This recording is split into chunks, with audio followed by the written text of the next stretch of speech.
Listo. Bueno, chicos, la última clase, ustedes saben que las dos primeras clases les había explicado que la idea era como ver todo el tema de la historia, poder pues agotar ese módulo que es tan importante, pues ya como dejarlo precisado. Ya posteriormente, pues ya vamos a ver como tal cada régimen, pero sí era importante pues que ustedes se supieran o que se sepan ubicar en las etapas históricas del derecho romano, ¿vale? Y que las sepan manejar. Bueno, en la última clase vimos ahí tal cual como está en las diapositivas, iniciamos viendo el por qué se estudia el derecho romano, seguidamente la definición, evolución, y ahí era justamente donde habíamos quedado, que eran las etapas históricas del derecho romano. Estábamos viendo los tres procesos que vivió el derecho romano, que fue la monarquía, la república y el imperio. Ahí están las fechas precisadas y la idea es que el día de hoy pues desarrollemos cada etapa histórica para que ustedes pues ya como que la tengan muy precisada, hacemos finalmente una conclusión. Posteriormente vamos a ver lo que fue las fuentes de derecho romano, en su caso pues fue la ley de las 12 tablas para que la conozcan un poco y ya finalmente un poco sobre la codificación del Corpus Juris Civilis y lo que digamos, lo que pasó después de que cae el Imperio Romano y cómo finalmente, a través del Corpus Juris Civilis, que fue el que compiló Justiniano, cómo se hizo esa transición para llegar a lo que actualmente tanto México como Colombia, porque lo comparten ambos países, pues cómo llegaron a ese código civil unificado que conocemos al día de hoy, cada uno en nuestro país, ¿cierto? Entonces vamos a remitirnos nuevamente a las etapas históricas, ¿vale? Vamos a iniciar con lo que sería la monarquía, ¿vale? La monarquía data, digamos que estos son fechas que históricamente se ha evolucionado, que se presumen fue el momento donde ocurrieron los hechos, pero pues que, digamos, es esa base de pruebas, a veces de lo que se ha compilado, de la ley que se ha logrado encontrar y de lo que la historia nos ha permitido conocer, ¿no? Entonces, es tentativamente como las fechas que se pueden conocer, así que tradicionalmente y evolutivamente conocemos que es desde el 753 antes de Cristo hasta el 509 antes de Cristo, ¿sí? Digamos que lo que sabemos de esta etapa está mediado por historiadores tardíos, por juristas que siglos después de que ocurre todo esto, pues escriben historias del derecho para explicar por qué su presente jurídico es como es, ¿no? Porque, digamos, por qué lo que actualmente funciona se originó o de qué manera se originó, ¿no? Entonces, digamos que esa mediación es en sí misma un dato, ¿no? Roma se pensó a sí misma como una comunidad que pasó de todo gobernado por reyes a un entramado de magistraturas y luego por necesidad a un gobierno por uno, que finalmente fue lo que se conoció como el imperio, ¿no? Durante la monarquía, digamos que la comunidad política era todavía por así decirlo, una ciudad-estado en consolidación como una sociedad marcada por jerarquías de linaje. Ah, eso es importante y qué bueno que me acordé. Antes de que continuemos con toda la explicación, a mí sí me gustaría partir de la idea de que ustedes conocen unos datos específicos digamos, unas palabras conceptuales claves que vamos a mencionar muy recurrentemente y saber si ustedes las conocen porque son imprescindibles que las conozcan para poder entender como tal la conceptualización, ¿no? Entonces, voy a hacer una pequeña dinámica para conocer un poco sobre el conocimiento previo que ustedes tienen del glosario que vamos a tratar en la materia. Entonces, voy a hacerles algunas preguntas de unos conceptos y me dicen si los conocen o si no los conocen y si no los conocen, les doy una pequeña síntesis a manera de poder entender como tal la conceptualización de las etapas. ¿Listo? Entonces, no sé si alguno de los que está en clase, que alguna vez haya estudiado historia o visto películas, etcétera, conoce los conceptos que les voy a mencionar. Si los conocen, pues me lo indican, lo aclaramos para ya finalmente pues continuar, ¿no? ¿Alguno de ustedes saben qué eran en su momento, ¿no? Históricamente, qué eran los patricios? ¿Sí? ¿No? ¿Ninguno? Ok, listo. Supongo que ninguno. Parto de la idea de que ninguno. Entonces, los patricios eran las familias más ricas y poderosas de Roma, ¿sí? Se consideraban descendientes de los fundadores de la ciudad. Tenían privilegios políticos, podían ocupar los cargos más importantes y durante mucho tiempo fueron los únicos que tenían acceso al poder. Eran, por así decirlo, digamos que podemos definirlo como la clase dominante de su momento, ¿no? Eran los más poderosos, por así decirlo. Otra pregunta que me surge, esperen chicos, segundo. Listo. Otra pregunta que me surge y que me gustaría saber es si ustedes conocen la historia de la fundación de Roma. ¿Esto por qué se los digo? Porque como estoy partiendo de la idea de que los patricios se consideraban los descendientes de la fundación de Roma, entonces no sé si alguna vez alguno de ustedes conoció la historia de Rómulo y Remo. ¿Alguno? ¿Ninguno? Ninguno. Ok. Entonces, la historia de Rómulo y Remo básicamente es la historia de la fundación de Roma. Eso lo que data es exactamente cómo se fundó Roma. Hagan de cuenta que es una leyenda, porque es eso, es una leyenda de la antigua Roma que explicaba cómo se fundó la ciudad y digamos que esto no es un hecho histórico comprobado, es más, por así decirlo, como un mito, pero es fundamental para poder entender la cultura romana. Entonces, no sé si quieran conocer la leyenda, les cuento un poco sobre la leyenda y ya continuamos entonces con el glosario. Entonces, chicos, hagan de cuenta que todo comienza por una persona llamada Númitor. Númitor era el abuelo, el rey legítimo de Alba Longa. ¿Listo? Este señor Númitor tenía un hermano que era Amulio, ¿cierto? Númitor y Amulio. Su hermano Amulio le quitó el trono a Númitor, ¿cierto? Para evitar que hubiera herederos, porque pues Amulio no quería que hubieran herederos. Para eso obligó a su sobrina Rea Silvia a convertirse en sacerdotista. ¿Listo?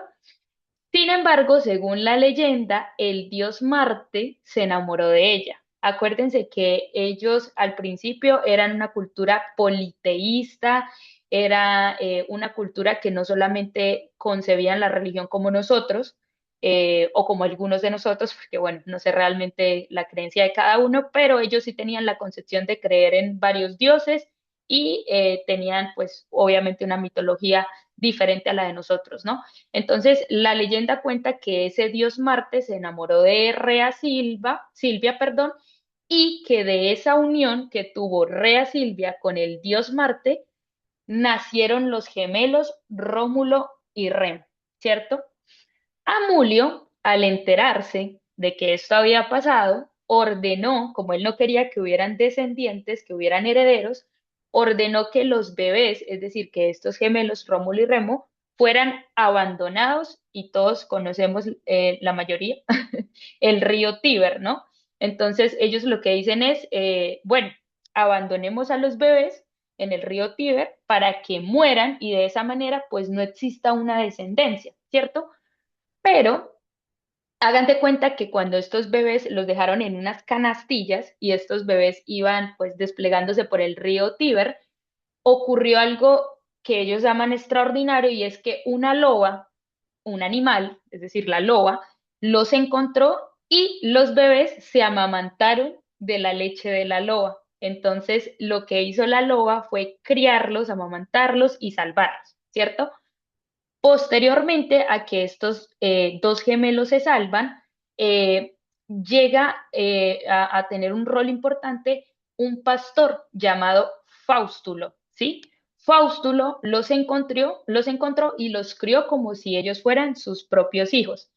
Cuando estos dos gemelos crecieron, descubrieron pues cuál era su verdadero origen y lo que había pasado, y por lo tanto ellos deciden regresar, y cuando ellos regresan lo que hacen es matar a Amulio, a la persona que inicialmente los había desterrado, y devolvieron el trono a su abuelo Númitor, que era pues digamos el primero en la figura de la historia, ¿no?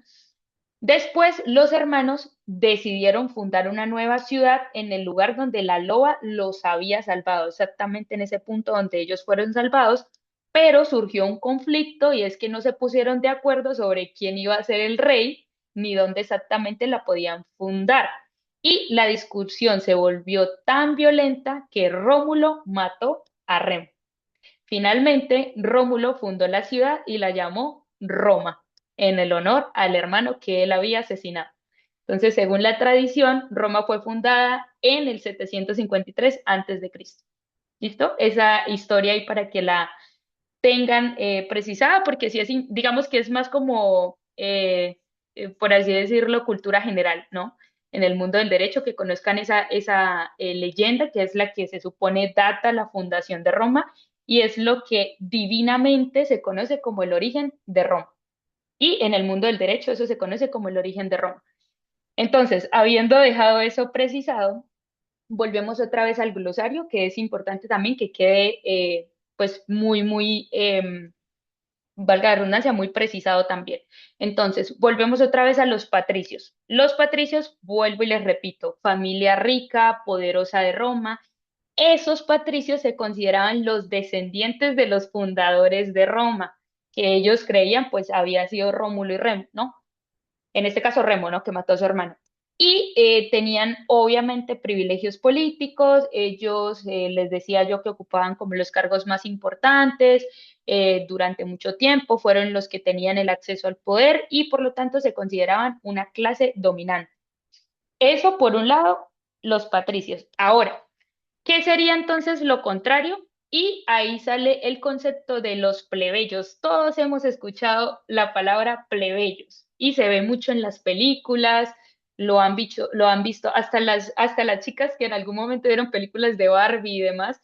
En cualquier película que date de esa época siempre van a escuchar el concepto de plebeyos. Entonces, igual, el concepto jurídico que se le puede dar en el derecho romano es que eran el resto de la población. ¿Listo? Entonces están los patricios y los plebeyos, si eran campesinos, comerciantes, artesanos, trabajadores, eh, digamos que la clase no tan poderosa, la que no era dominante, la que no tenía mucho voz y voto, más que todo era como la clase trabajadora.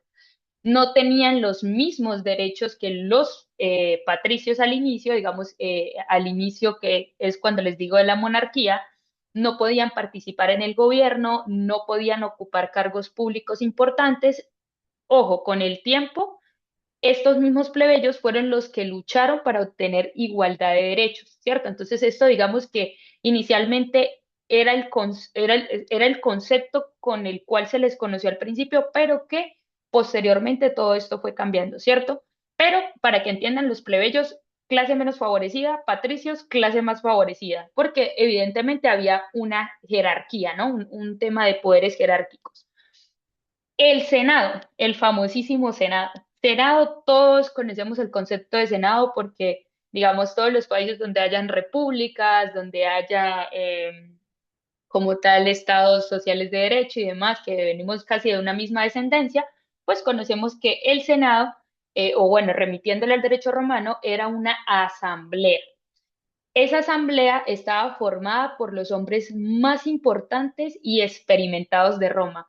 Casi siempre, por no decir que siempre, al principio de los tiempos, los que conformaban el Senado eran los patricios.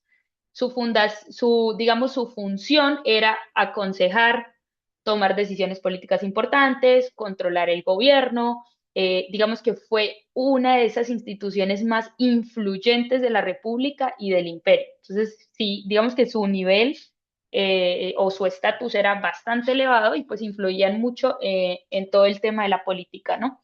que no está tan alejado de la realidad. Digamos que al día de hoy pasa, es muy parecido. Y por otra parte están los magistrados, otro concepto que también todos ya conocemos, pero que llevado el derecho romano, pues básicamente eran también funcionarios públicos de Roma. Su función era gobernar, administrar justicia, dirigir el Estado. No eran reyes, sino eran más como delegaciones, ¿no? Autoridades elegidas por un tiempo determinado. Los cónsules, otro concepto que también muchos ya conocemos, eran los magistrados más importantes durante la etapa de la República. Siempre eran dos para evitar que una sola persona tuviera mucho poder, ¿no? Y gobernaban el Estado y dirigían el ejército. Los cónsules, digamos que iban más dirigidos, de hecho, al tema del ejército del Estado. Y el pretor, que creo que ese concepto ya se los había dicho la clase pasada, pues lo mismo, era un magistrado encargado de la justicia, su función principal era resolver conflictos entre las personas, el pretor básicamente ayudó a desarrollar el derecho romano porque adaptaba las normas a nuevas situaciones y la clase pasada les hablaba de que tenía una función de publicidad también, ¿no? Lo que hacía era publicitar de alguna manera.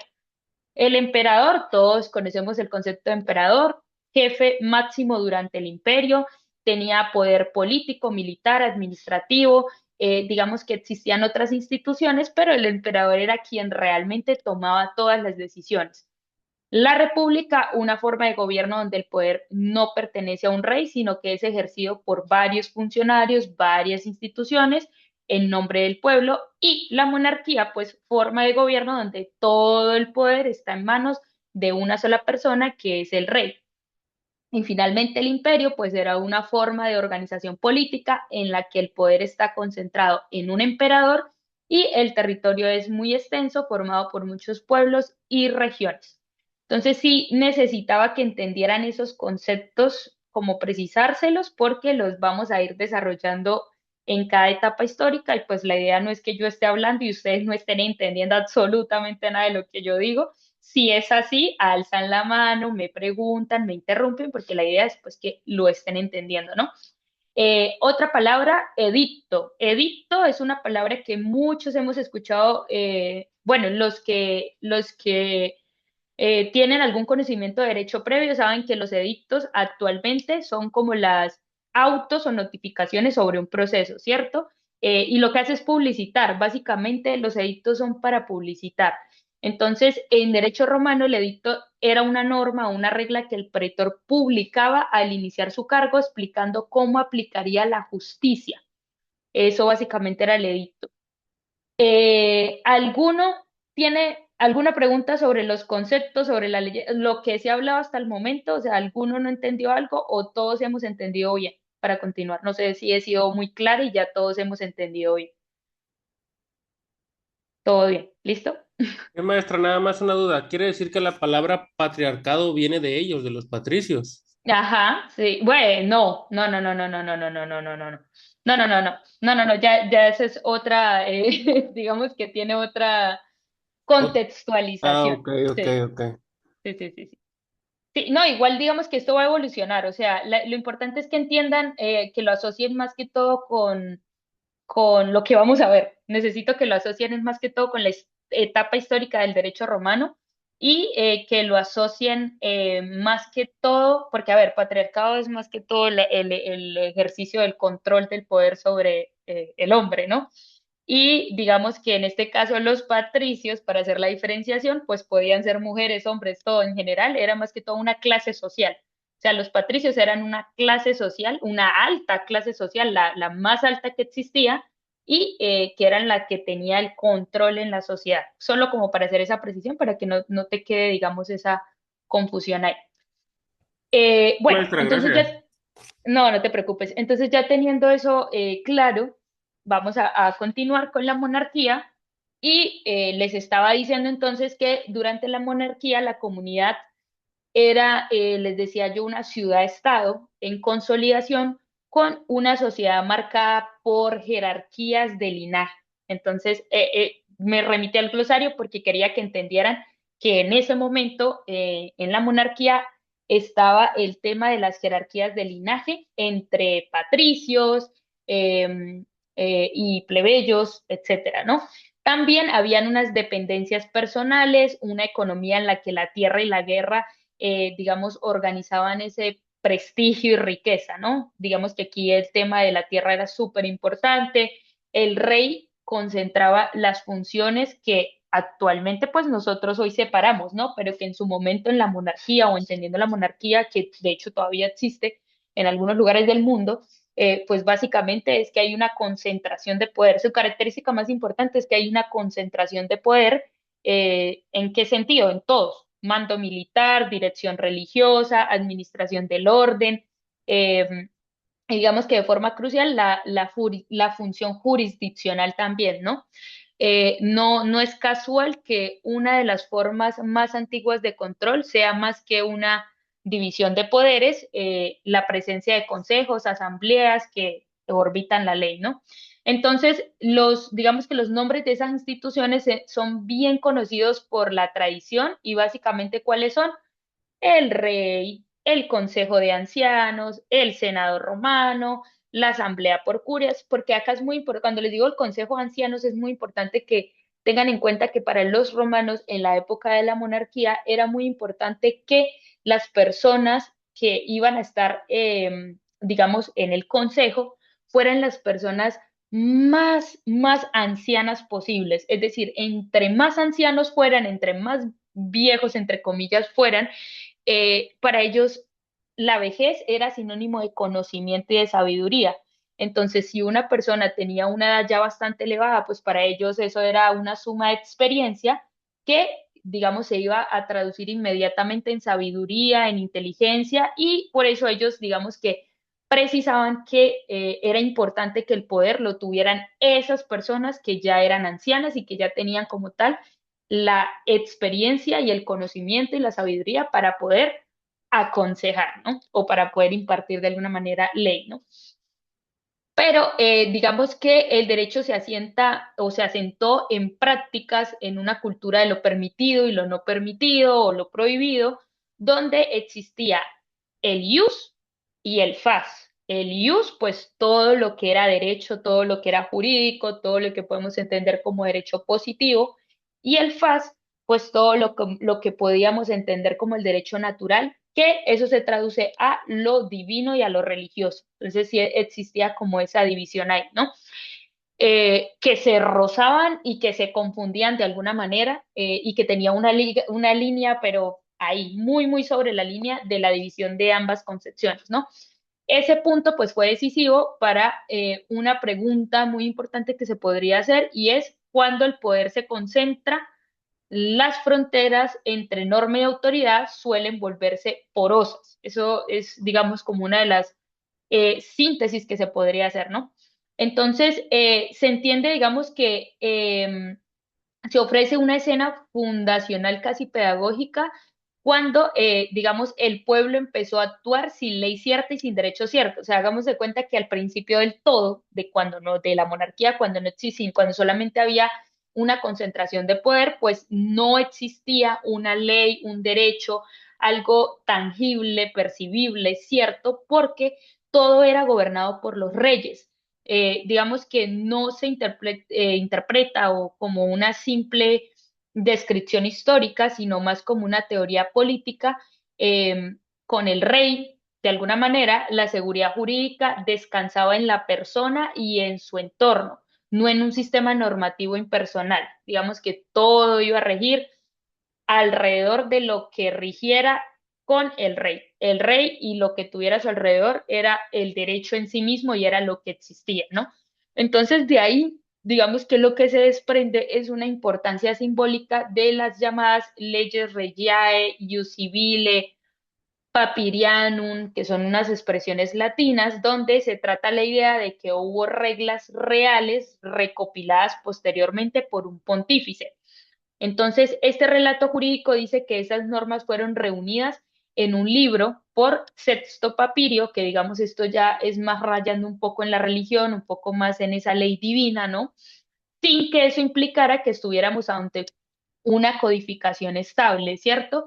Y exhaustiva como la que nosotros sí conocemos al día de hoy, sino que fue más como un intento de codificación pero que rayaba más en lo divino, en lo natural, porque pues fue redactada por un pontífice.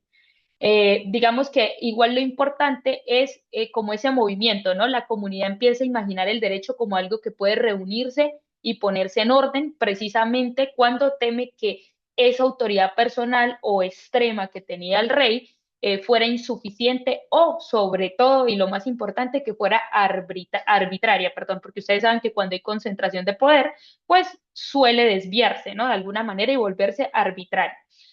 La salida de la monarquía, digamos que se ve marcada por un abuso, por una violencia, por una soberbia de poder, se convierte en un argumento para rediseñar instituciones y con ellas el derecho, ¿no? Entonces, Roma justificó la necesidad de tener unos controles.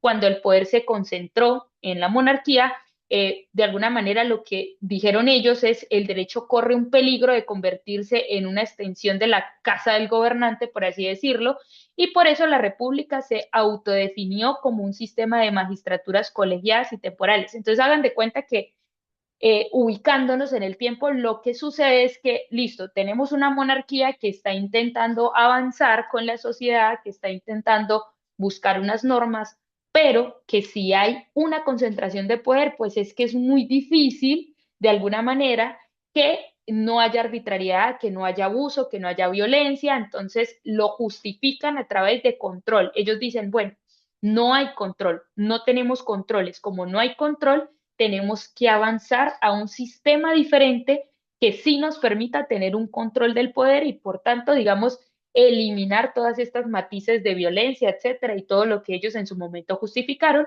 Y así es como nace la República. ¿Listo? La República data del 509 a.C. al 27 a.C. La República nace como una arquitectura antimonárquica, es decir, ellos iban de alguna manera en contra de lo que en su momento había planteado la monarquía. Básicamente, dime, Abraham. Maestra, y este es un proceso histórico, o sea, siempre que, supongamos en otras sociedades, siempre una monarquía va a pasar a una república o simplemente fue un evento aislado que pasó de una monarquía a república. No, mira que de hecho es curioso porque básicamente lo que nosotros actualmente conocemos en Europa, por así decirlo, pues se debió a este proceso, ¿no? Porque luego de la República, perdón, de la monarquía que trajo la República, y esto conllevó a un imperio que fue cuando fue toda la colonización de África, Francia, España y todo lo que mayormente conocíamos en Europa y que, ojo, luego se vuelve a caer porque no es un tema, no es un hecho aislado, sino es más un tema de cuando hay exceso de poder en un solo mandatario o cuando ya no hay exceso de poder en un solo mandatario, pero necesitamos una figura que controle a toda la diversificación de poder. Entonces entramos como en un bucle de si tenemos autoridad en una sola persona, entonces hay arbitrariedad y hay desviación de poder y por lo tanto hay violación de derechos fundamentales, etcétera. Pero si diversificamos ese poder, entonces ¿qué pasa? ¿Quién controla? Esa es la pregunta, digamos, que se plantea en ese bucle y de hecho esas etapas que ustedes están viendo así era un bucle. Monarquía, control absoluto. Pasamos a república porque ya no queremos un control absoluto.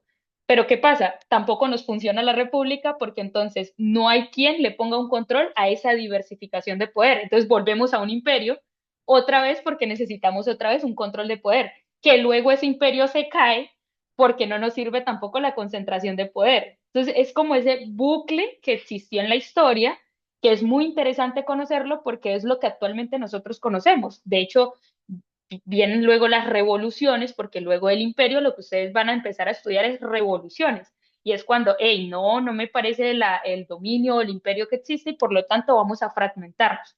Entonces, miren que de alguna manera la historia se repite, porque es un bucle en el tema del poder, que actualmente, o sea, chicos, no nos vayamos tan lejos, ¿qué pasa en la actualidad?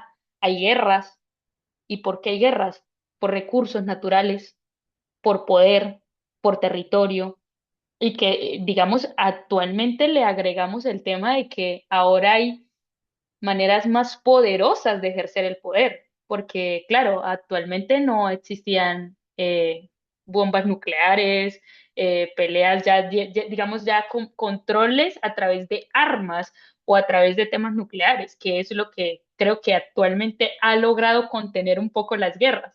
Porque claro, ya tú la piensas como territorio y dices, bueno, es que si ataco, el contraataque no va a ser como en la época de antes que eran personas con herramientas y demás. Actualmente estamos hablando de ya guerras nucleares que ya se torna más complejo y que las consecuencias podrían ser muy complicadas. Entonces, digamos, yo siento que de alguna manera el bucle está retenido por eso, porque si se llega a avanzar de alguna manera, creo que sería bastante catastrófico para nosotros como sociedad que eso escalonara más.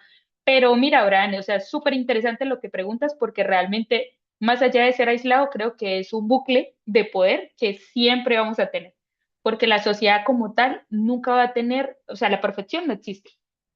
La paz universal tampoco existe. Yo tenía una profesora en derecho que a mí me decía, así es que la paz no existe, existe la micropaz en determinados momentos, lugares y procesos históricos, pero la paz general nunca la vas a tener. Y eso va innato al ser humano. O sea, eso es algo que viene inherente al ser humano porque va ligado al conformismo, a la igualdad, a lo que tú opinas, a lo que yo creo, a las percepciones de absolutamente todo en general. Dime, Abraham. Sí, eso que comenta su maestra de que la paz muy probablemente nunca vaya a existir es como muy kantiano, ¿no? Cuando él habla sobre una paloma que va en el aire, ¿no? Y habla del idealismo platónico que en general solamente está en la mente, pues, no en el mundo material. Correcto. Sí, es más una concepción. Es que es así. Es así. Es triste, pero es así. Sí, chicos. ¿Alguien más aparte de Abraham tiene alguna duda hasta el momento? ¿Dónde vamos? ¿O todos vamos súper... Yo necesito saber si me están entendiendo, porque como no estamos compartiendo muchas diapositivas, sí quiero saber si no se han perdido o vamos súper bien entendiendo hasta ahora el proceso histórico. Si hay alguno que no esté entendiendo, no importa, alza la mano y volvemos a repetir. Si no, pues ya continuamos. Listo, chicos, entonces vamos a continuar. Entonces, interesante la pregunta del compañero para que ustedes también la tengan en cuenta y se la planteen y bueno, la tengan ahí como acotación. Y es importante esa pregunta porque van a entender lo que sigue, ¿no? Es que básicamente les hice un resumen de por qué se acaba la monarquía, por qué nace la república, por qué se acaba la república y por qué nace el imperio y por qué posteriormente vuelve a morir el imperio otra vez. Entonces, como les decía, la república nace como una antimonarquía, ¿no? En este caso ya no existía, digamos, solamente una concentración de poder, sino que ya hablamos de cónsules en lugar de un rey. De hecho, eran dos cónsules en lugar de un rey. Existía una rendición de cuentas que en la monarquía no existió. En la monarquía el rey no tenía que hacer ninguna rendición de cuentas. En la república ya hablamos de rendición de cuentas y un derecho que lentamente se separa del monopolio religioso y de la decisión personal. Digamos que aquí ya no hablamos tanto de la decisión de una persona, sino que ya hablamos de la decisión de muchas instituciones y ya no solamente de una sola persona. Nos empezamos a separar un poco de lo religioso, un poco, no mucho realmente, es un poco, ¿no? Sin embargo, digamos que la república no es una democracia moderna para que ustedes no vayan a asociar república de lo de antes a república de lo de ahora, ¿no? Porque en muchos países que actualmente son repúblicas, pero eso no quiere decir que ustedes asocien ese concepto a lo que fue la república en el derecho romano en su momento, ¿no? Porque digamos que es un régimen competitivo, aristocrático, con espacios de participación popular, que estuvo atravesado por conflictos sociales. ¿Cuáles eran los conflictos sociales? Facilísimo, patricios y plebeyos, porque eran exactamente las dos clases sociales que existían, ¿no? Y que hubo una expansión militar y una acumulación de riqueza. Ese dramatismo, porque yo lo llamo es un drama, eso es como una película dramática, ese dramatismo social y geopolítico es como no sé cómo decirlo, como un laboratorio de creatividad jurídica, por así decirlo. Digamos que la clave institucional republicana es esa multiplicación de centros con capacidad de alguna manera, de que pudieran influir en el derecho. Entonces, habían comicios, ¿sí? Que aprobaban leyes, habían magistrados que administraban justicia y había un senado que orientaba políticas. Además, también habían tribunos, era que se llamaban, que encarnaban la... Esperen, chicos,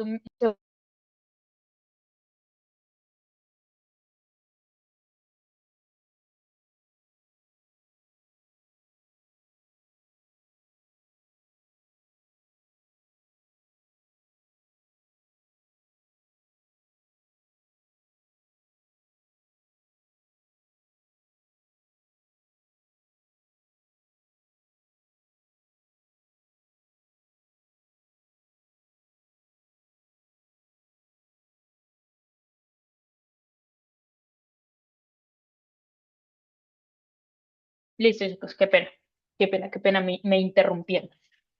Entonces, les estaba diciendo que en este caso, digamos que como se dan cuenta, ya no hablábamos solamente del poder del rey, sino que ya hablábamos, les estaba diciendo que hablábamos ya de magistrados, senado, tribunos, que los tribunos eran los que encarnaban la resistencia plebeya, en lugar de que solo hubiera un punto soberano único, ¿no?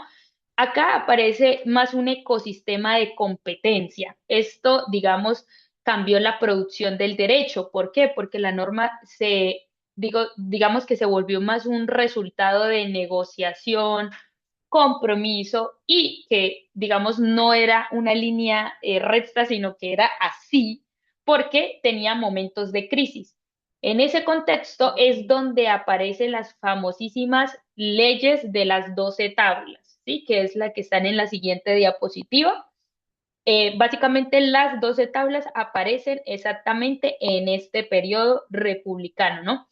Y su importancia no radica solo, digamos, en el contenido que ellas tenían, sino en una función política. Y era bas- básicamente que las reglas estuvieran escritas, procedimientos, sanciones, etcétera, en un entorno donde la interpretación había estado concentrada en el colegio pontificial.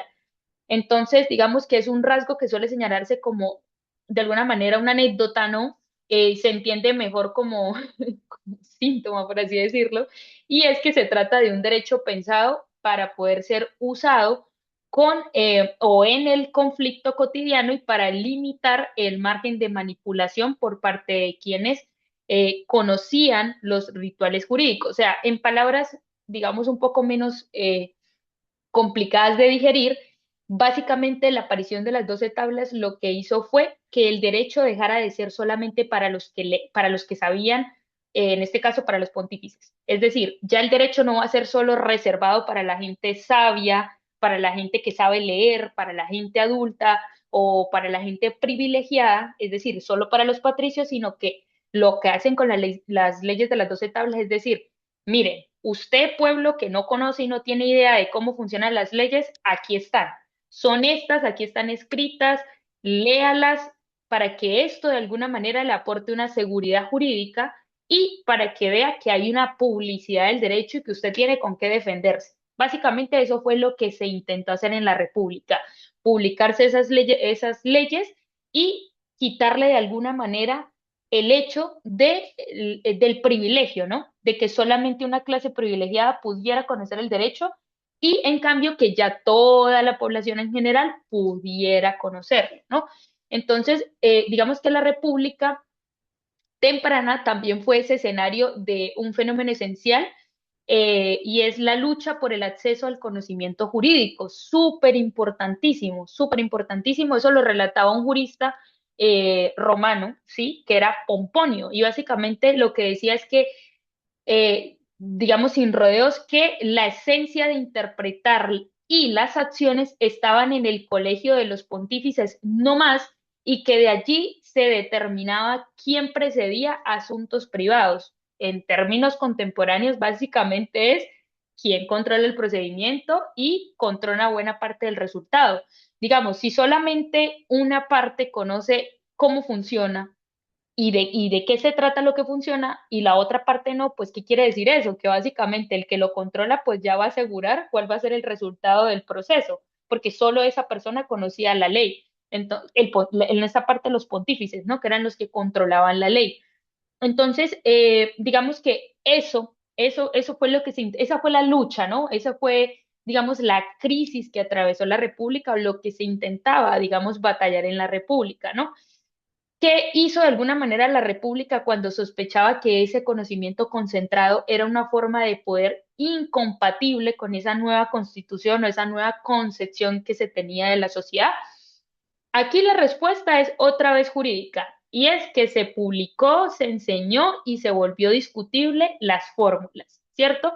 El mismo texto cuenta de alguna manera, ¿no? Del el ius civile, y es que quien hace públicas estas acciones procesales y produce el llamado ius civile Flavian, es una palabra un poco extraña de escribir, y que luego de alguna manera mencionaba a otros juristas como Tiberio, que fue el primero que comenzó a profesar, a enseñar, a explicar el derecho. Era todo esto, digamos, una consecuencia crucial para la pregunta de la República desconcentra poder, no solo creando cargos, sino socializando la técnica jurídica. O sea, chicos, importantísimo. O sea, siento yo que fue muy importante como sociedad a nivel universal y a nivel mundial entender el proceso que hubo acá y es básicamente quitarle la exclusividad a una sola parte y poder compartirlo con todas las personas. Digamos que esto no fue obviamente total, no es tan bonito como suena, ¿no? Pero sí fue el primer avance, o sea, fue el primer avance que se tuvo, lo primero que se pudo conocer. Dime, Abraham. Maestra, pero entonces esto fue trabajo de los plebeyos, ¿verdad? O sea, no fue por los patricios que dijeran, ay, vamos a ser buena gente y vamos a los plebeyos a que también tengan derechos. O sea, fue una revolución de los Fíjate, plebeyos. fíjate, Abraham, que ahí es muy importante tener en cuenta la filosofía, o sea, digamos que ahí hubo parte de todo, ¿no?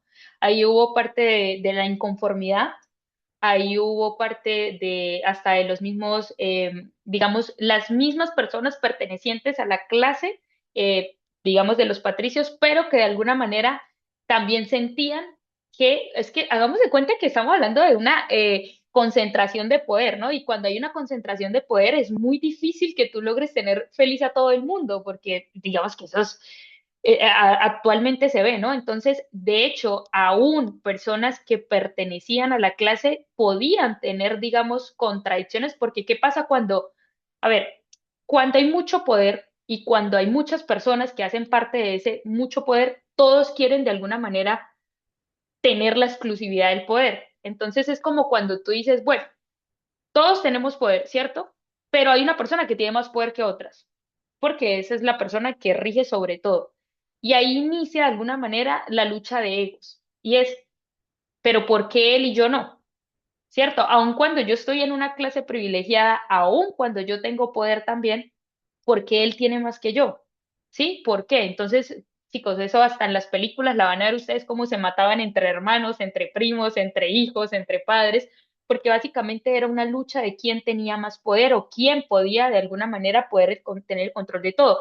Entonces, ahora no solamente los plebeyos, haz de cuenta que eso fue una lucha de hecho filosófica, porque ya se empiezan a plantear preguntas que antes no se planteaban, que antes las personas ni por aquí, porque como no tenían, a ver, digamos que para mí la base de todo es la educación. Una sociedad educada, de verdad no hay nada que la detenga. Entonces, cuando tú ya empiezas a educar, cuando las personas empiezan a cuestionarse, y esto en gran parte se le da gracias es a la filosofía, ¿no? Que fue la que introdujo de alguna manera el pensar en que las personas empezaran a cuestionar y a pensar el por qué.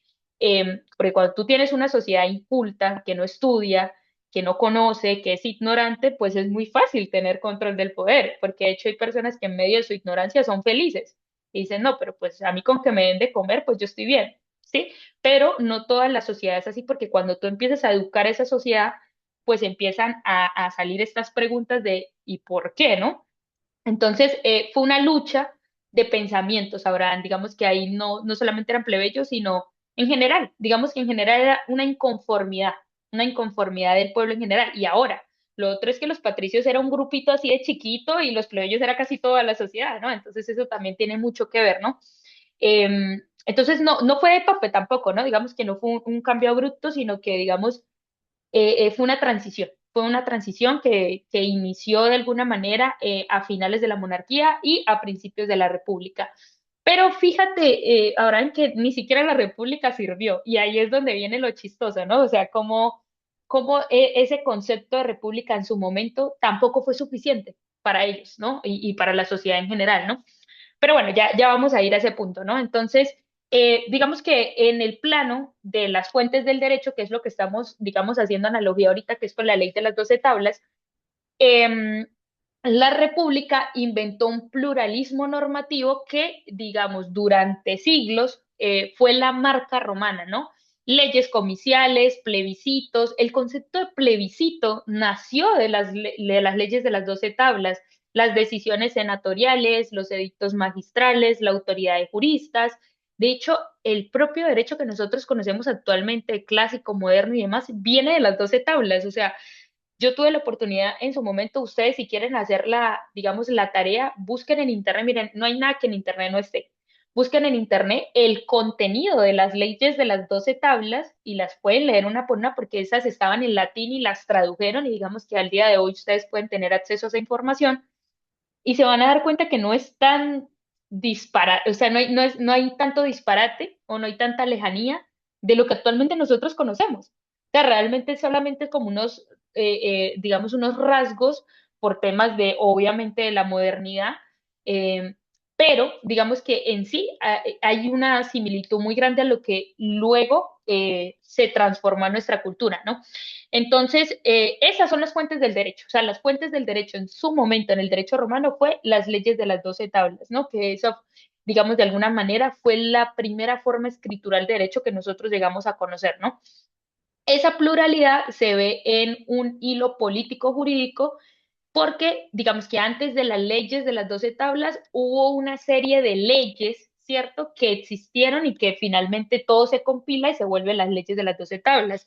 La lex hortensia, que equipara, digamos, en la práctica a la fuerza de los plebiscitos, ¿no? Integrando la presión plebeya al mecanismo formal del derecho.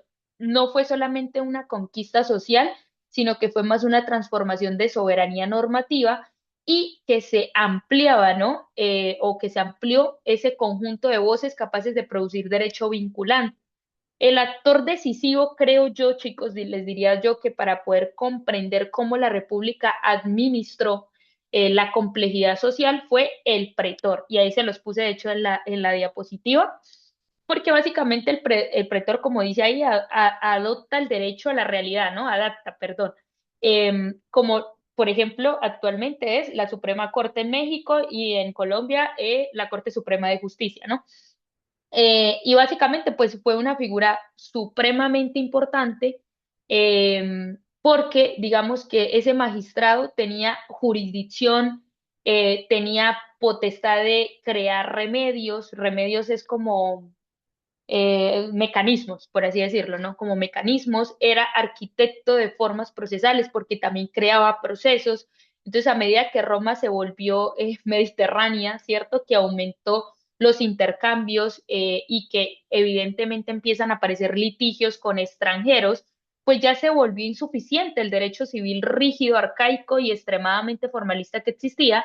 Y digamos que la creación de la figura del pretor para asuntos con extranjeros y la expansión de la pretura ilustraron cómo una institución republicana respondía a un problema que ya era un problema imperial antes de que existiera imperio, que de hecho eso es bastante gracioso, ¿no?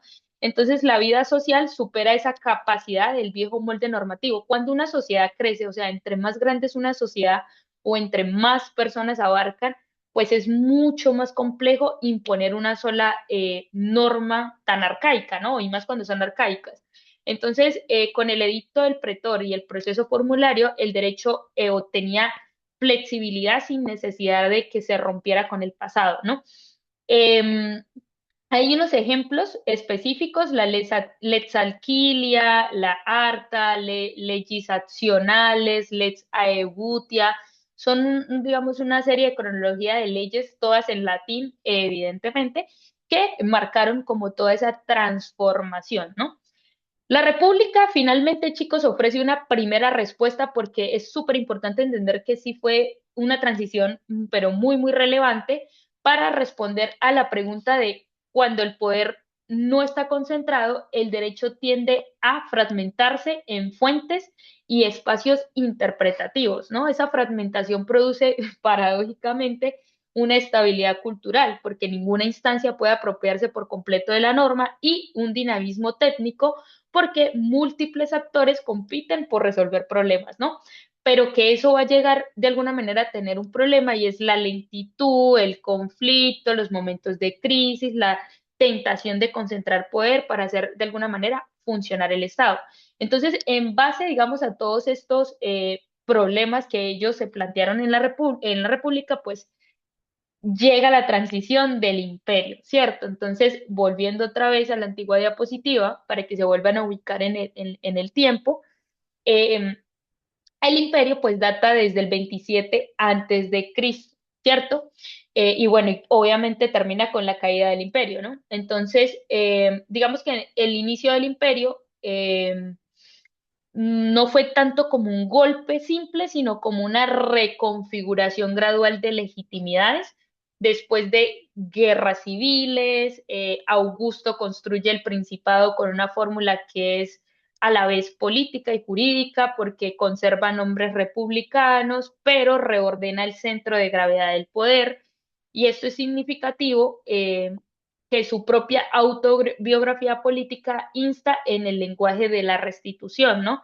Porque él decía, transferí la república de mi potestad al arbitrio del Senado y del pueblo, y que sin embargo, digamos, el análisis moderno discuta con detalle qué significó esa transferencia en términos efectivos, ¿no? El hecho de que exista esa discusión es parte del fenómeno. El derecho sirve de alguna manera para producir la apariencia de la continuidad, ¿no? Entonces, aquí en el imperio aparece una primera gran respuesta y es cuando el poder se concentra en una persona, el derecho puede conservar su gramática anterior para legitimar, perdón, de alguna manera una nueva sintaxis, ¿sí? Es decir, se mantienen los comicios, ¿cierto? Esto no cambia. Siguen habiendo comicios, pero cada vez menos decisivos. Es decir, de alguna manera se limita el poder, ¿no? Pero se eleva al Senado como un órgano de prestigio. Se conservan las magistraturas, pero se crean instituciones nuevas y se concentra el mando militar y administrativo en la figura del príncipe, ¿cierto? Es una fuente jurídica clásica. Encontramos, digamos, de alguna manera una racionalización aún más directa y conviene, de alguna manera, explicarla como lo explicaba Pomponio, ¿no? Y es como si por parte se hubiera pasado a vías de creación del derecho para pocos, ¿no? Entonces, digamos que la consecuencia inmediata es un cambio en las fuentes del derecho, en su jerarquía real. Además hay un cambio conceptual porque en la República el derecho se extendía como una pluralidad y en el imperio el derecho se explica es más como una fuente unitaria que puede absorberlo todo, aunque conviva todavía por inercia con otras fuentes, ¿no? Entonces, vamos finalmente a hacer como una conclusión, ¿no? De todo esto, ¿no? Entonces, yo les voy a hacer la conclusión a mi manera, con mis palabras, para que sea lo más precisa posible para ustedes. Imaginemos que Roma es una gran organización que va creciendo con el tiempo, ¿cierto? Lo que cambia en cada etapa no es Roma como tal, como ciudad, sino que lo que llega a cambiar es quién tiene el poder y cómo se toman las decisiones. Eso es lo que cambia, no Roma. Roma sigue siendo Roma. Eso no va a cambiar y sigue siendo esa ciudad. Pero lo que empieza a cambiar es quién tiene el poder, quién toma las decisiones. Listo. Dos preguntas súper importantísimas que se plantearon en esas tres etapas históricas, ¿no? Esa evolución del poder es lo que explica la evolución de las etapas históricas de Roma. Entonces, monarquía, el poder lo tiene solo una persona, ¿quién es? El rey. El rey es el jefe absoluto, decide sobre qué decide, guerra, religión, justicia. Listo. Es decir, sobre todo, en este momento el derecho no es un sistema técnico como lo conocemos hoy, sino que tiene una mezcla muy profunda con la religión y la tradición. Eso es las primeras formas de derecho que se conocieron y es lo divino y lo tradicional. Eso es lo que ellos, pero ojo, no había nada escrito, no había un derecho positivo. Las normas existen porque siempre se han hecho así. No sé si ustedes conozcan alguna situación en específico. Por ejemplo, hagan de cuenta que en una ciudad X, todos los días una persona va y saca agua de un pozo, ¿cierto? Saca agua, vámonos a una cultura antigua, ¿no? Todos los días saca agua de un pozo, lleva esa agua a su casa y de alguna manera vende el agua porque hay personas que no tienen acceso a ella. Eso en sí, cualquiera diría, no, pues eso no es ley, eso no es derecho, eso no es nada, ¿no? Eso simplemente es algo que una persona pues vaya y hace y lo tomó como un negocio y ya, no está escrito en ninguna norma, no es ley, no es derecho, listo. ¿Qué pasa? Que para la época de la monarquía, como no existía nada escrito, como no había un documento, una ley, un papiro, algo que estuviera escrito, lo que se decía en la monarquía es lo que se hace repetitivamente, es decir, lo que una persona hace consuetudinariamente todos los días, eso es ley. Lo que se repita todo el tiempo por todas las personas es lo que nosotros vamos a llamar ley, que es la tradición, ¿cierto? Y obviamente lo que la divinidad nos mande. La divinidad a través de quién? Del rey, porque el rey en su momento era una figura divina de la religión, ¿cierto? O sea, digamos que de alguna manera era ese interceptor entre lo divino y la gente del común. Entonces, miren la cantidad de concentración de poder que había ahí, o sea, era muy grande la cantidad de poder, ¿no? Entonces, digamos que las normas existieron era porque así se hacía. Entonces, como así se hace por tradición, pues eso es la ley y eso es la norma, ¿no? Y porque los antepasados las establecieron. El rey es quien las interpreta y las aplican. O sea, bastante absurdo, ¿no? Entonces, para ellos era, bueno, eso es ley porque el rey dice que eso es ley. ¿Y por qué el rey dice que eso es ley? Pues porque él dice que los antepasados decían que eso era ley y así lo vamos a interpretar. Eso, chicos, era la monarquía. Era un sistema que funcionó mientras Roma fue una ciudad pequeña, con una organización simple y una sociedad muy poco compleja. O sea, cuando hablamos de un lugar chiquito, pequeñito, que no tiene mucho estudio, que no es complejo, que está organizada de una manera simple, pues claro, súper fácil la monarquía. Digamos que ahí simplemente le decimos a las personas, no, esto lo decían los antepasados, listo, no pasa nada, repetimos las cosas, eso es ley. Pero, ¿qué pasa? Que Roma creció. Roma crece y se desarrolla económicamente y aparecen grupos poderosos, grandes familias y propietarios que ya no quieren obedecer a un solo hombre porque hay una lucha de egos.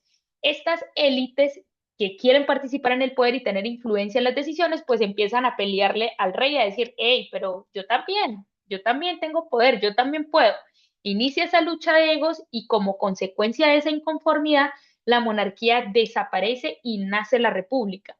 La palabra república, si ustedes no lo sabían, pues significa cosa pública. Eso es lo que significa república, ¿no? Entonces, el poder deja de pertenecer a una sola persona y pasa a considerarse un asunto de la comunidad, aunque en la práctica ese poder también se concentró a ciertos grupos privilegiados, ¿no? En esta etapa ya no hay un rey. El poder se reparte entre quienes, magistrados, cónsules, instituciones como el Senado, donde se tomaban las decisiones más importantes. El derecho en esta etapa se transforma profundamente porque deja de ser únicamente una tradición, es decir, ya no es lo que la gente hace todos los días repetitivamente, entonces ya eso no es derecho, lo cambiamos. Ahora, digamos que eso se transforma y comienza a convertirse en algo más técnico, más racional y más organizado, ¿sí? Aparece la figura del pretor, que es el que tiene esa función de adaptar el derecho a esas nuevas situaciones. Es como actualmente, chicos, hagan la comparación súper fácil.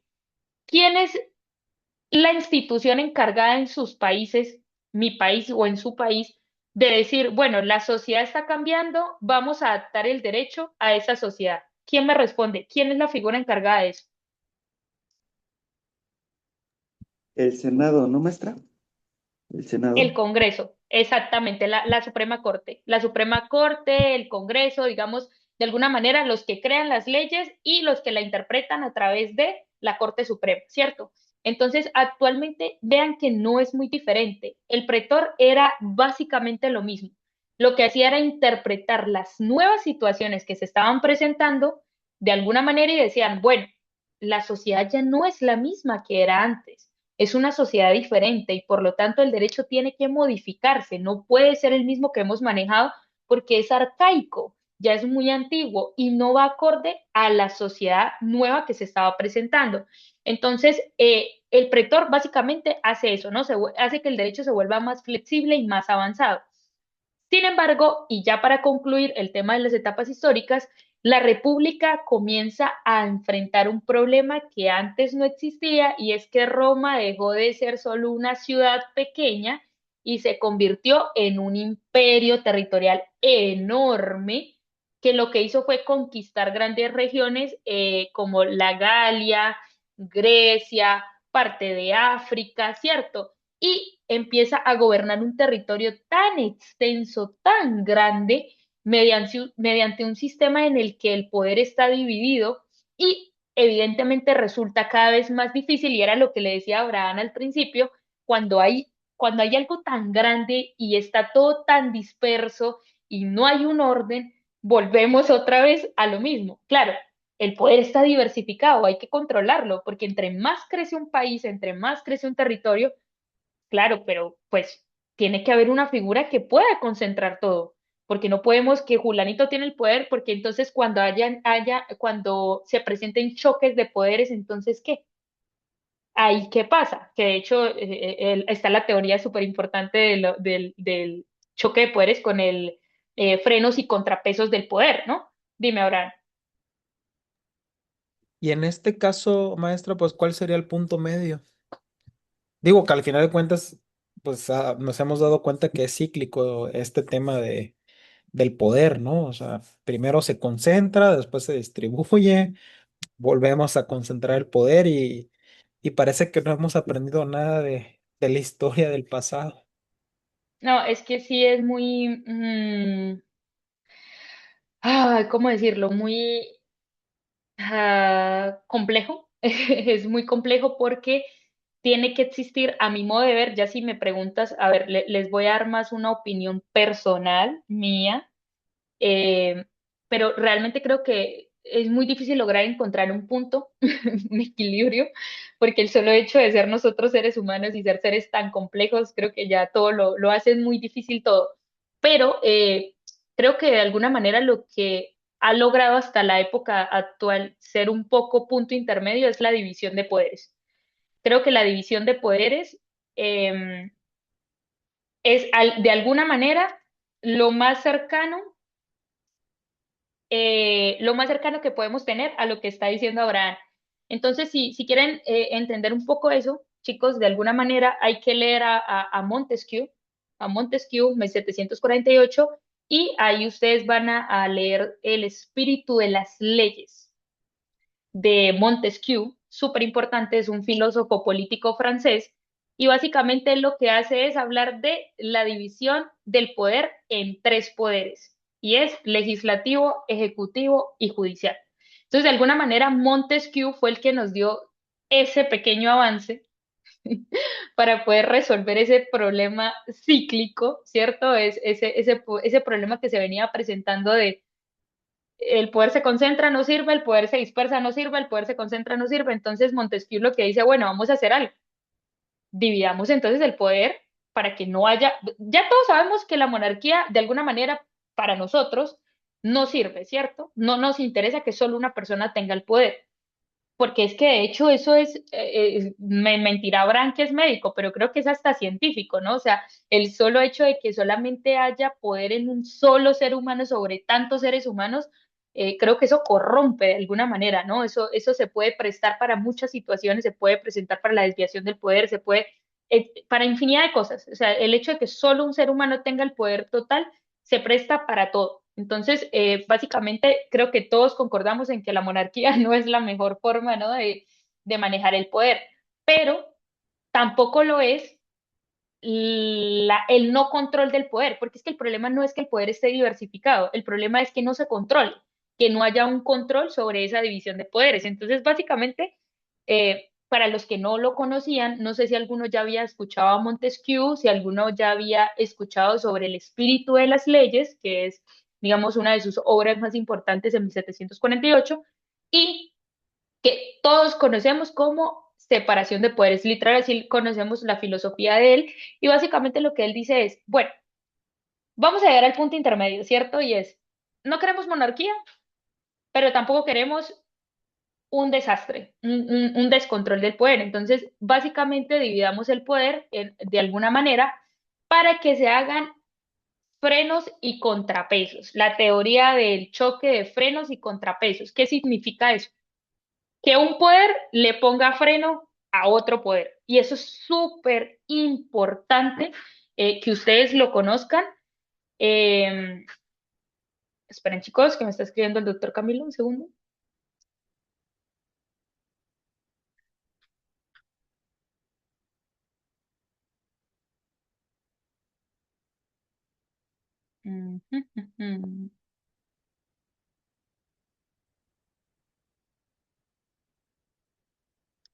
Listo. Entonces, uy, ¿qué les estaba diciendo? Ah, bueno, sí, entonces, volviendo a la pregunta de Abraham. Entonces, básicamente ese punto intermedio, de alguna manera, la persona que intentó darle solución a ese problema, pues fue Montesquieu, ¿cierto? A través de esta separación de poderes. Esa teoría, él la desarrolló como la teoría, lo he repetido otras veces, de frenos y contrapesos, por si la quieren googlear, por si la quieren investigar, y la expuso en su obra más importante, que fue El espíritu de las leyes. Y básicamente, ¿cuál es la explicación más fácil? Y es que dijo, el poder no debe estar en manos de una sola persona porque eso produce abusos. Por eso, lo que yo les propongo es que dividamos el poder en tres partes. Poder legislativo, es decir, el que hace las leyes. Poder judicial, el que las interpreta.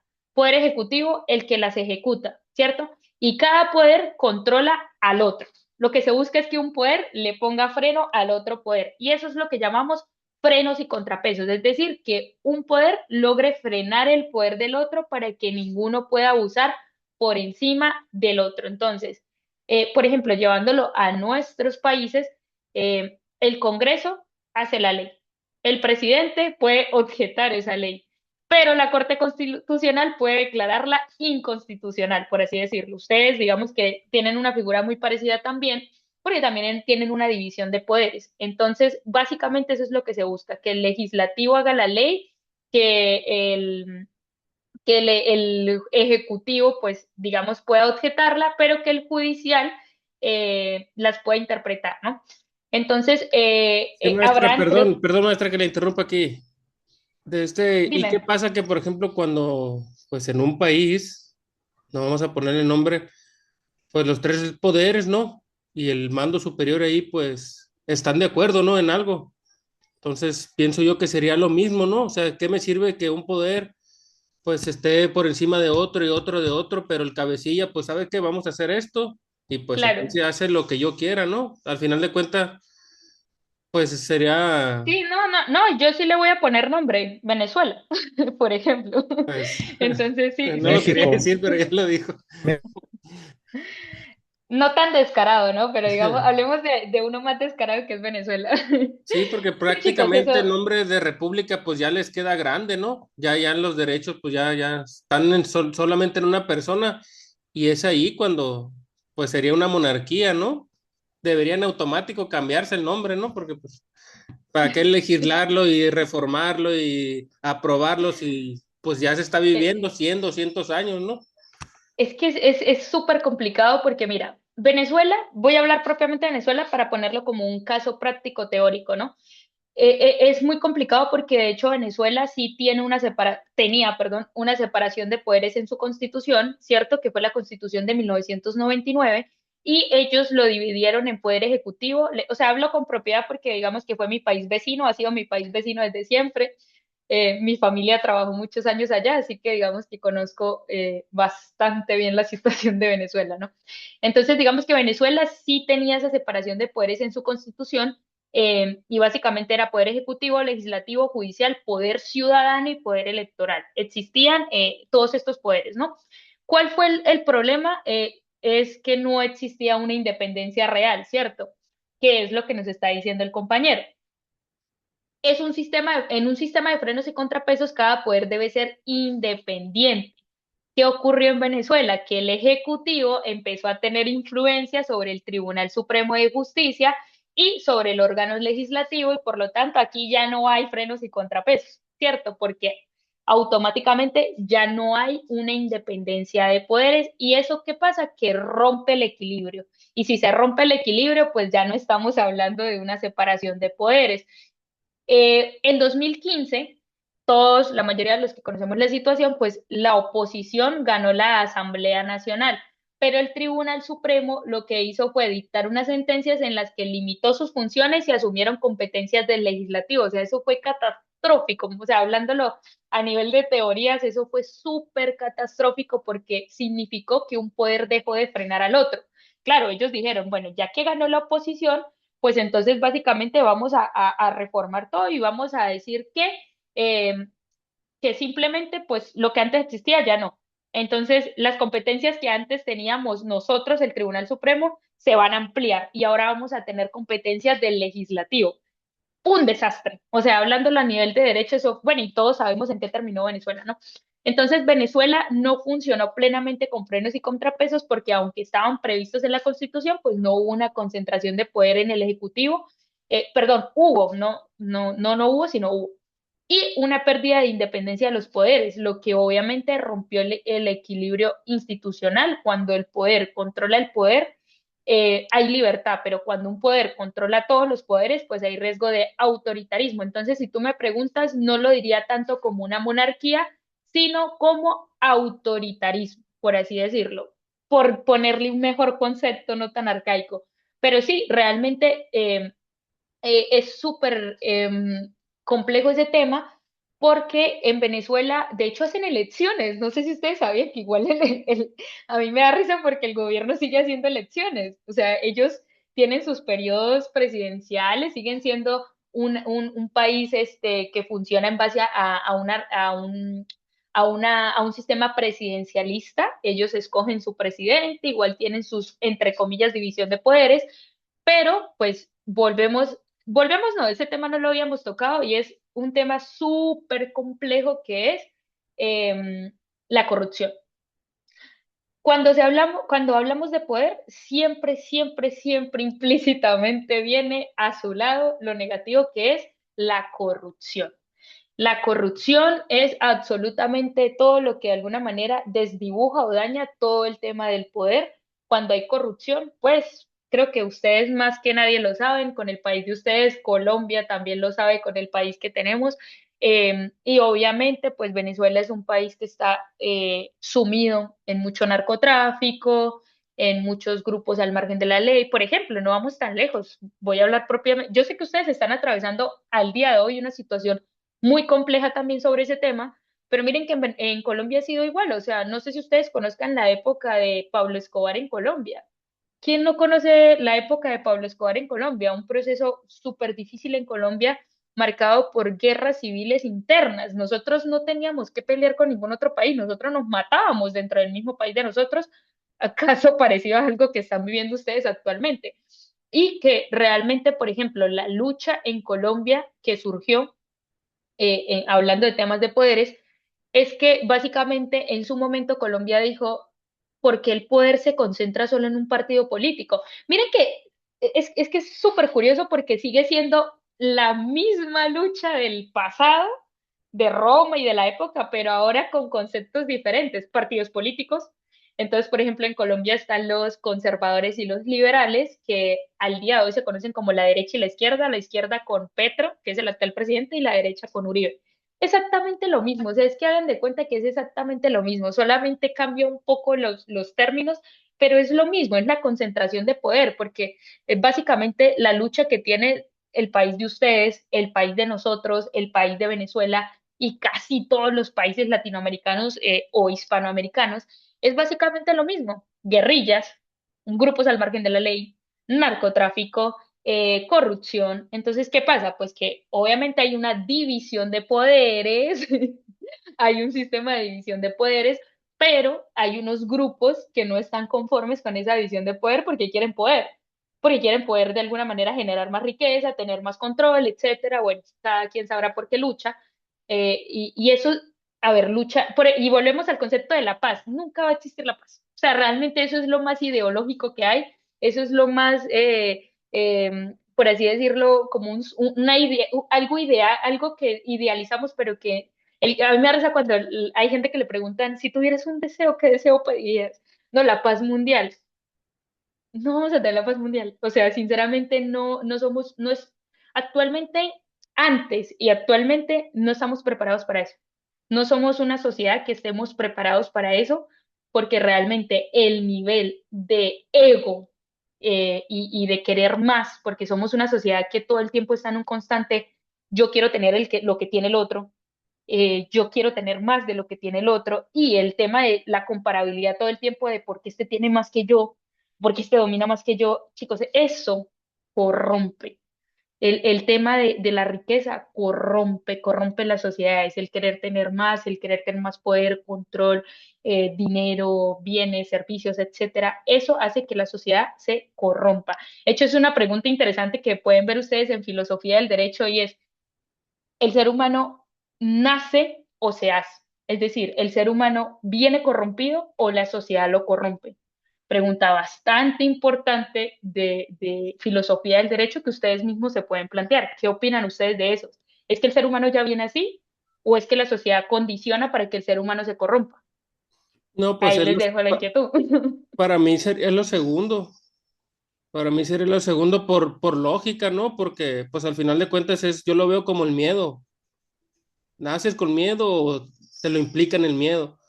Hay muchos videos en los que Mm, yo veo a los niños, ¿no? Que por ejemplo, ay, no te metas al mar porque te puedes ahogar, ay, no esto, ay, no lo otro.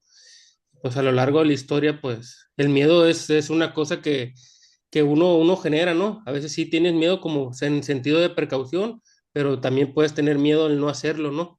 En este caso, traduciéndolo en el derecho, pues a lo largo de la historia, ¿cuántos años tenemos como sociedad?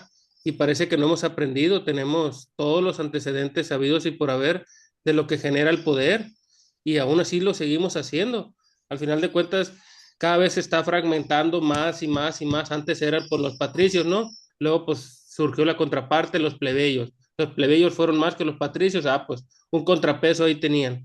Luego pues va surgiendo más, se va dividiendo en partidos, los partidos se van a dividir en sociedad, la sociedad en esto, hasta que cada quien vuelva a generar su propio poder, porque al final de cuentas, pues el que ahorita el que tiene más poder adquisitivo es el que genera más poder, ¿no? A lo mejor no soy yo como persona, pero tengo un círculo que voy a hacer a mis ideales, y ese idealismo pues me va a generar, me va a proyectar a hacer más poder, que fue lo mismo que pasó con Venezuela en ese caso. O sea, ganó una parte, pues no les gustó, pues sabes qué, pues hazlo para allá, para un lado, pero a mí no me quitan el poder. ok, bueno chicos, para finalizar la clase con ese tema filosófico, yo les voy a hacer a ustedes la pregunta porque antes de irnos, pues ya como para dejar el tema, me gustaría escucharlos. Pero antes les voy a hacer la precisión, ¿sí? Para que lo tengan muy, muy claro.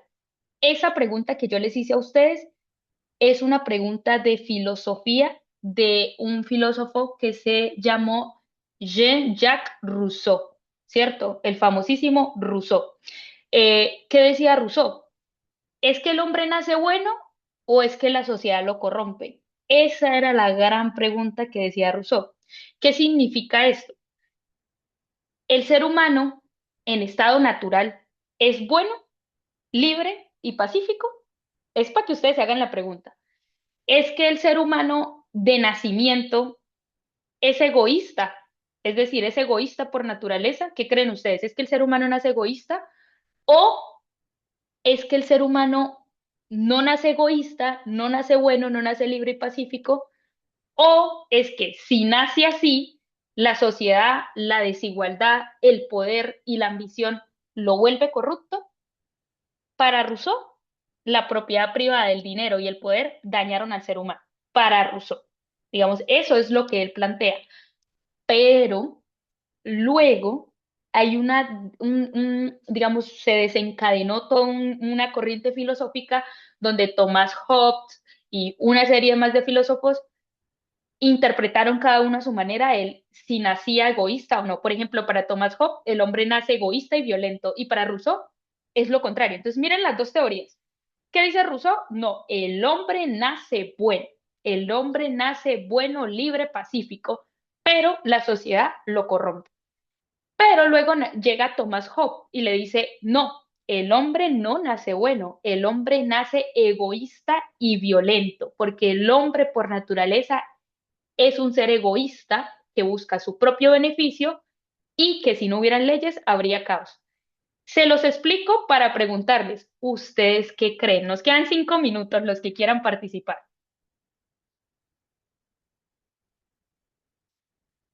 No, pero pues de a uno, ¿no? Bueno, yo, Salvador, Dale, Salvador. eh, que pues sí, Dale, Salvador, y luego Marisela. yo creo que sí nacemos, porque nacemos, bueno, si lo vemos desde filosóficamente, pues al nacer nacemos sin nada, ¿no?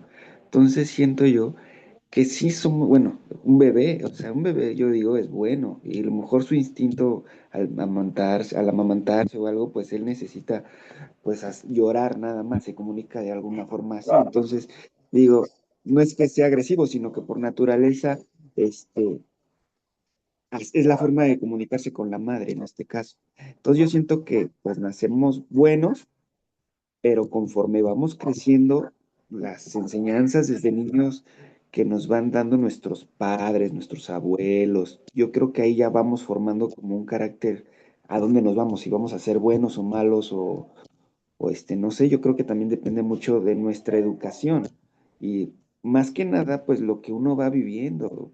Por ejemplo, poniendo un ejemplo mío, en mi caso, ¿no? Por ejemplo, yo vengo de una familia, pues sí podría decirse de bajos recursos, pero eso no me hizo, siento yo, una mala persona, digo, al contrario, a lo mejor no tuve a lo mejor algunas carencias y muchas cosas, pero eso no me hizo ser a lo mejor yo no me considero una persona mala, digo, igual y lo he sido en algunos momentos, pero mala así a grandes rasgos, pues creo que no, digo, creo que uno nace y se va formando bueno, en familia, pues se le podría llamar normas que nos van dando nuestros padres o mis abuelos, todo lo que voy aprendiendo desde niño. Entonces Ok, siento que o sea, para Salvador, el hombre nace bueno y la sociedad lo corrompe. se podría decir que sí. Ok, Marisela. Buenos días, maestra. ¿Me escucha?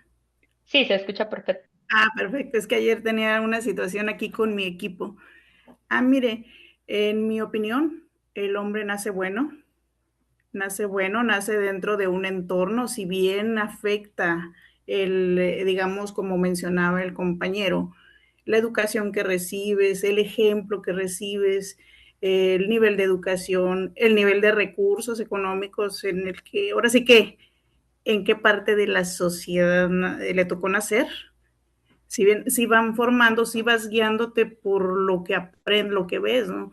A lo mejor se va a percibir un niño que nace dentro de una colonia donde imperan pandillas, por ejemplo.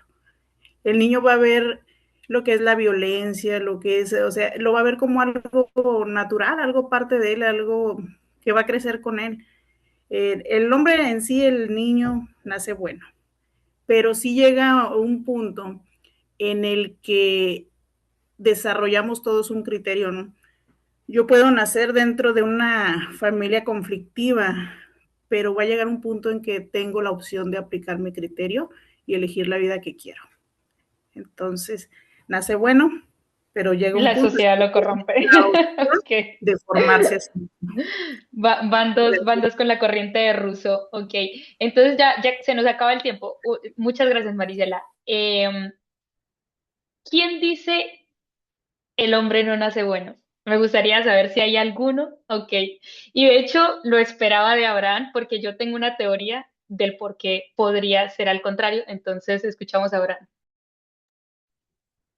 Sí, para Salvador, bueno, yo lo veo desde la parte evolutiva. Eh, pues me gustaría decirle a Salvador que sin la violencia no, él no estaría aquí, ni yo tampoco. De hecho, pueden ver la película Odisea en el espacio de Stanley Kubrick, da una analogía de cómo la violencia eh, generó la evolución del chango que estaba ahí hasta la generación de un cohete aeroespacial. La violencia yo creo que considero que es necesaria, obviamente, de acuerdo a nuestra educación y cultura y cosmogonía, pues para nosotros nos puede parecer muy mala, ¿no? Pero la violencia va implícitamente pues en el ser humano ¿cómo le diré? En el contexto del desarrollo del universo. Entonces, yo considero que sí nacemos malos y ahí podríamos entrar en un concepto de qué es bueno y qué es malo de acuerdo a la eudaimonia de Aristóteles. Creo que él fue lo que hizo, así lo llamó Aristóteles, o sí, creo que sí. Pero sí considero que la única manera de que nosotros como tan grotescos que somos, que nos va como a controlar son las leyes y las normas. Es súper importante lo que dijo Abraham sobre el tema de la bondad y la maldad. Es súper importante porque yo les hago la pregunta, ¿qué es bueno y qué es malo? ¿Cierto? Si partimos de la idea de, no, es que el ser humano nace malo. Bueno, pero dime qué es maldad para ti, porque pues puede ser muy subjetivo, no puede ser muy propio. ¿Y qué es bondad para ti? Porque puede que en una casa, en tu casa, la maldad sea decir mentiras, pero puede que en otra casa le llamemos, ay, mentiritas piadosas y son necesarias. Entonces, miren que juega mucho el tema de qué es bueno para ti, para tu familia, para tus valores, para lo que te enseñan y qué es lo malo, ¿cierto? Obviamente cualquiera dirá, no, lo malo es matar, lo malo es robar, pero hay gente que justifica el robo y dice, pero es que tenía hambre y tiene dos niños en casa y tiene que darle de comer a los dos niños. Entonces, uy, entonces no es malo, robó, sí, pero es que los niños se le estaban muriendo de hambre. Y fíjense, o sea, jueguen mucho con esa psicología de, entonces si es malo o no es malo. No, yo lo maté porque me iba a robar, entonces yo me defendí, legítima defensa. Ah, entonces eres bueno o eres malo. Hice algo malo que es matar, pero soy bueno o soy malo. Súper, o sea, juega mucho con la psicología de, hey, ahora, ya voy contigo, Abraham. Entonces, finalmente, otra pregunta que yo me planteaba es, ¿el hombre nace bueno, nace malo, dependiendo de la concepción, y las personas que nacen con desviaciones mentales?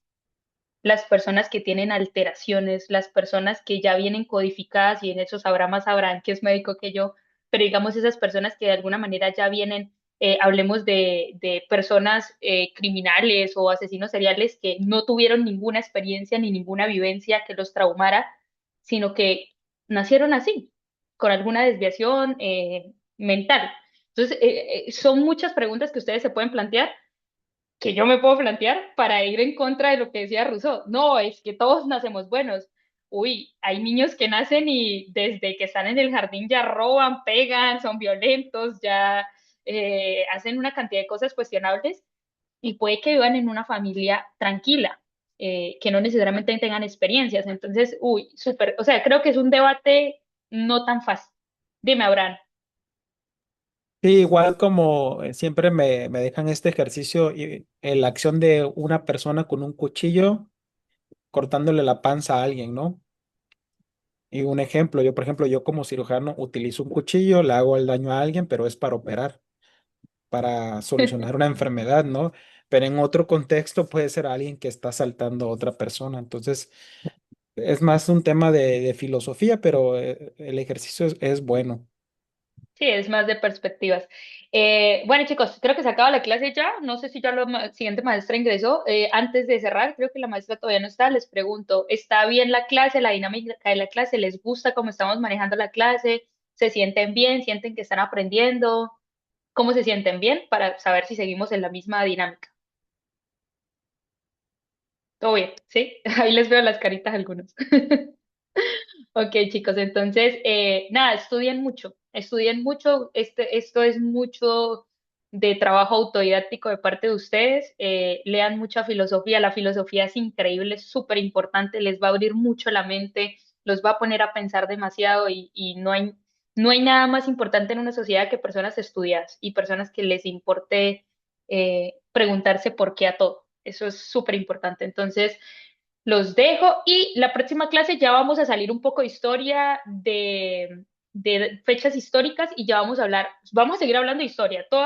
Nuestro módulo va a ser historia, pero llevándolo ya más a los regímenes y ya van a entender pues, posteriormente a qué me refiero. Nada, los dejo, un abrazo, espero que hayan aprendido mucho. Cualquier duda tienen mi WhatsApp, ahí me pueden enviar mensajito, entonces los dejo. Adiós.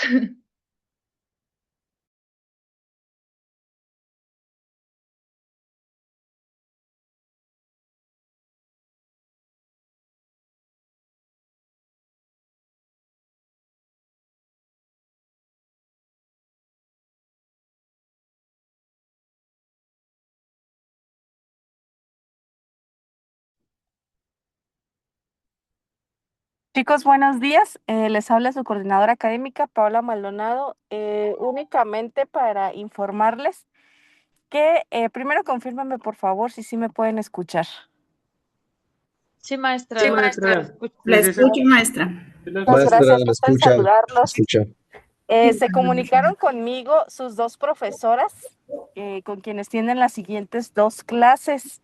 La profesora Areli mandó por ahí una actividad para que ustedes la puedan realizar. Se disculpa con todos ustedes. Y la profesora Tessy me comenta que puede reponerles la clase el día viernes. Entonces, ahorita yo les mandaría lo que es la actividad de la doctora Areli y posteriormente nos estaríamos coordinando con Marisela para reponer la siguiente clase. ¿Les parece bien? Entonces, ya se pueden desconectar y estaríamos en comunicación para el tema de la reposición de clase el día viernes. Muchas gracias, chicos, y que tengan un excelente fin de semana. Hasta luego, Lee, gracias. Gracias, hasta luego. Gracias, Lick. Buen día. Gracias. Hasta luego, que tenga buen día.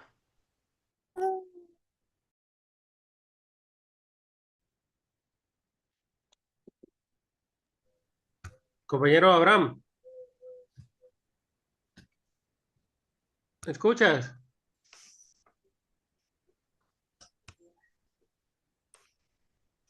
Ya no vamos a tener clases ahorita, Abraham. Se van a comunicar ahí al grupo de WhatsApp, porque la siguiente maestra, la que nos tocaba ahorita, nos van a dejar una actividad vía WhatsApp y la última clase se van a poner en contacto con la compañera ahí, Marisela, para reponerla el día viernes de la siguiente quincena. Ahí para que estés al pendiente ahí del grupo. Listo, compañeros. Ya les envié por ahí al grupo la actividad que dejó la doctora Areli. Cualquier duda, pues yo voy a estar aquí pendiente, pero les vuelvo a comentar, se pueden desconectar y ya nos veríamos la siguiente clase. Yo voy a estar en contacto, por ahí mencionan con el compañero Abraham y con la licenciada Marisela. Muchas gracias, chicos. Gracias, maestra. Que tenga buen Hasta día. luego, Luis. Gracias, Lick.